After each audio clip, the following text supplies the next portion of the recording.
El barrio hace 20 años este barrio era un barrio popular, como sigue siendo ahora, con una serie de centros donde se concentra la pobreza, donde se concentran las necesidades, con alguna gente como las Hermanas Azules tratando de venirse a vivir justamente a esas zonas de mayor necesidad, con una incipiente organización de ollas populares, con la policlínica de aquí en la plaza de Flor de Maroñas tratando de terminarse su construcción.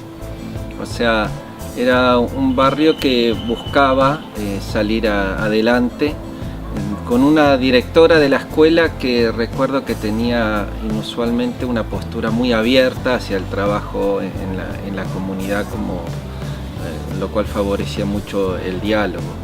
Así que este barrio hace 20 años era un barrio con muchas carencias, con muchas necesidades, pero con una organización comunitaria incipiente.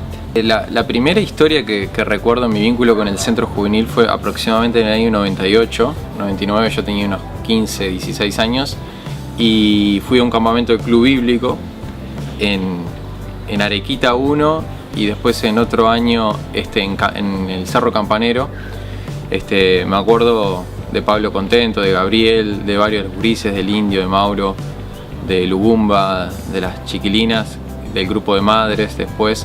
Y de ese tiempo, bueno, me acuerdo de los líderes del Club Bíblico, de ese tiempo del Tico y del Bari haciendo fogones, manualidades con Maru. Tengo como unos recuerdos ahí de mi adolescencia. Después empecé a estudiar trabajo social en el 2002. Y con 18 años, 19, me integré como educador acompañante en el Centro Juvenil en Flor de Maroñas, ya propiamente dicho. Y mis primeras dos tareas fueron acompañar al Colo, profesor de teatro en ese momento, para ayudarlo a pasar la lista, a armar el encuadre. Era un profesor con mucha habilidad artística y bastante colgado. Y bueno, me mandaron ahí a acompañar al Colo y a un pequeñito taller de guitarra. Solo cosas que a Luis se le pueden ocurrir que yo pudiera enseñar guitarra a alguien. Pero bueno, esos fueron mis primeros espacios como educador en enero, febrero del 2003 con un equipo que en ese tiempo estaba conformado por Natalia Cámara, Lucía Piris, Brenda y también conmigo entró Mauro Huerta. En relación a los inicios del centro juvenil, yo no estuve en los inicios mismos, pero unos 4 años después. La realidad era que en este centro había un flujo importantísimo de adolescentes, enorme la cantidad de adolescentes que venían y todos en realidad era con una sola inquietud, que era el tema laboral. Entonces, como funcionaban los programas de educación y trabajo, la inquietud más fuerte de los jóvenes y adolescentes y algunos bastante pequeños era el trabajo. Entonces todo el tiempo venían por esta cuestión. Y se armaban unos talleres que se llamaban de habilidades sociales, digamos como para hacer una precapacitación laboral, pero había muchísimos adolescentes que quedaban afuera de esto, sobre todo por su edad. Entonces ahí el centro juvenil convivía con la realidad del deseo del trabajo y la posibilidad de pertenecer a un centro juvenil con objetivos diferentes, con objetivos pedagógicos, con iniciación educativa, con talleres, digamos, como que era otro tema. Así que de a poquito tuvimos que ir como separándonos de la cuestión laboral para poder tener mejores raíces, capacitar a los adolescentes, trabajar en la socialización, trabajar en nuevos vínculos, para después sí, si había posibilidades laborales, obviamente que ellos pudieran tener acceso. Y así fue que el centro juvenil se fue fortaleciendo y pasó a tener como vida propia, independiente de las propuestas laborales.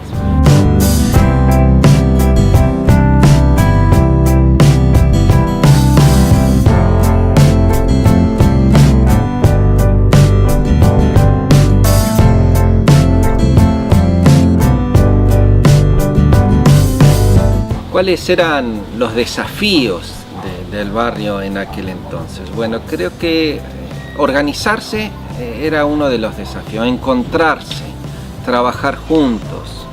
Y los adolescentes, el desafío que te presentaban era, bueno, necesitaban, buscaban maneras de conseguir algo de dinero, te pedían trabajo.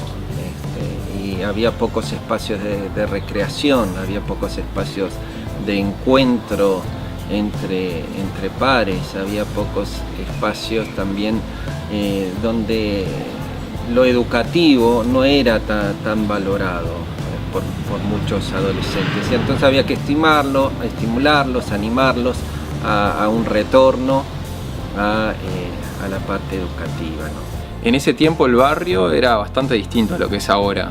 Me acuerdo que había uno de los desafíos, uno de los temas siempre era el tema de la usina de basura, porque eso generaba un vínculo con la basura, con los residuos, con la clasificación, que obviamente, aparte de ser un medio de vida, tenía sus bemoles, porque no es un medio de vida ni muy seguro, ni muy saludable. Y en ese momento los adolescentes del centro juvenil tenían un vínculo laboral y también del contexto, hasta recreativo, hasta era un lugar donde se pasaba mucho tiempo, hasta incluso a veces se bañaban en lo que se formaba en la laguna, las canteras. Así que creo que uno de los desafíos muy grandes del barrio en ese tiempo era el tema de la basura, de la cantera, el tema de cómo convivir y gestionar esa tensión entre un espacio que obviamente no es digno, pero sí una necesidad laboral, económica que pasaba por ahí.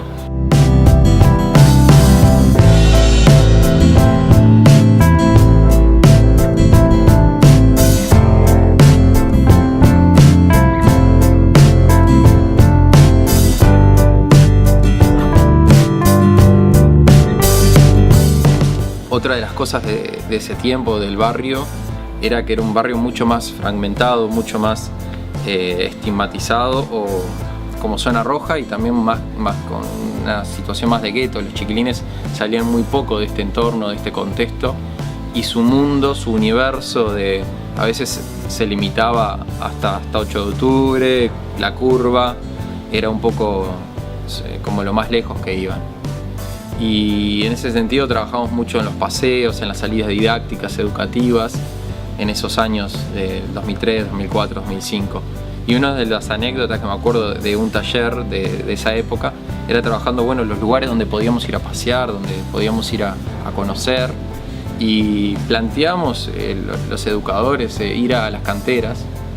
Y entonces yo dije, vamos a las canteras, yo hablando de mi marco referencial de las canteras del Parque Rodó, y los chiquilines me dicen, no, en las canteras no, porque te sacan los policías. Y yo ahí quedé descolocado porque dije, wow, el mundo de ellos, de las canteras, la palabra canteras, para ellos significaba una cosa muy distinta que para mí. Y ahí me di cuenta que uno de los desafíos como educador en ese momento era también aprender de su mundo, de su lenguaje, de su comprensión del espacio y del barrio.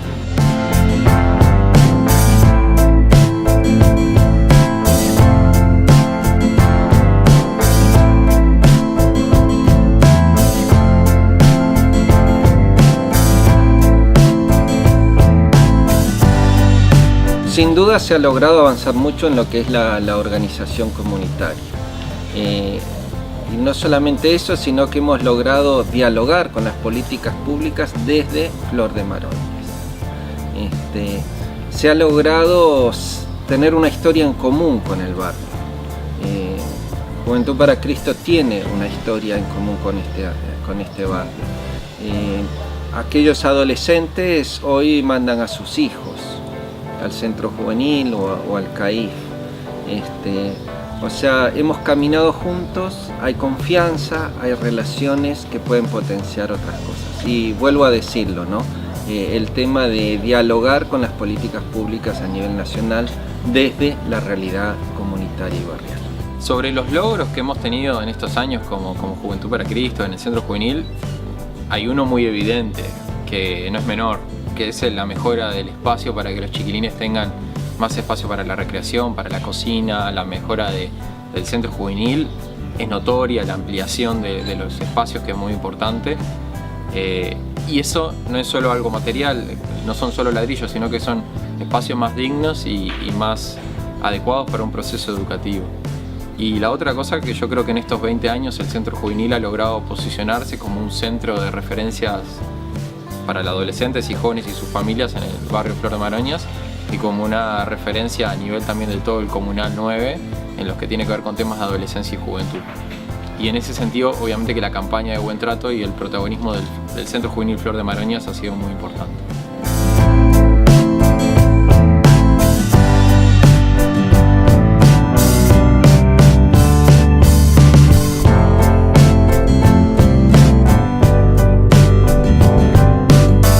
Alguna anécdota del barrio. Me acuerdo que organizábamos los campeonatos de fútbol, de por fiesta, que era música, que era campeonato de fútbol, y el cuadro de Flor de Maroñas siempre llegaba hasta los 4 finalistas, y si no estaba en la final estaba ahí.